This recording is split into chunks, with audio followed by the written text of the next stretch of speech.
कैसे नंबर्स हो सकते हैं? पूजा, क्या लग रहा है? नतीजे कमजोर रहेंगे काफी और इस बार भी घाटा ही दर्ज करेगी। कोई नई बात बताओ। कमजोर रहेंगे इसमें क्या नई बात? मतलब ये तो हमें सब पता है, बहुत सालों से पता है।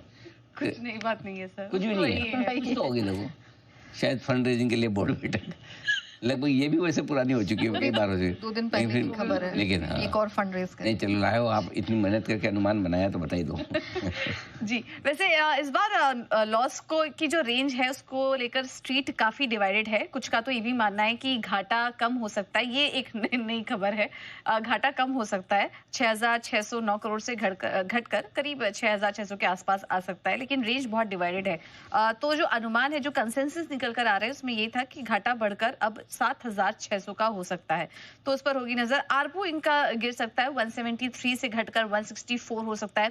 मार्जिन में कमी आएगी, 42% से घटकर 41% के आसपास आ सकते हैं। एबिटा घटेंगे और रेवेन्यू में भी 1% की गिरावट रहेगी। अब इस एक भी पैरामीटर में अगर आरपू के फ्रंट पर कंपनी कुछ सरप्राइज देती है या घाटे के फ्रंट पर कंपनी सरप्राइज देती है तो वो चीज देखनी होगी नतीजों में। रेवेन्यू अगर एबिटा अगर देखें तो वो 2 से 3% की क्वार्टर ऑन क्वार्टर गिरावट होने की संभावना है। सब्सक्राइबर बेस जो है इनके, वहां पर 30 लाख की गिरावट का अनुमान है।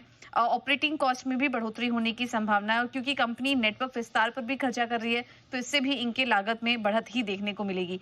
लेकिन नजर होगी इस बार की ये जो 5G रोल आउट की प्लानिंग है उनकी, वो कैसी चल रही है, उसको लेकर क्या प्रोग्रेस है, नेटवर्क कैपेसिटी बढ़ाने और सब्सक्राइबर बेस में जो गिरावट है उसे रोकने की क्या योजना है कंपनी की।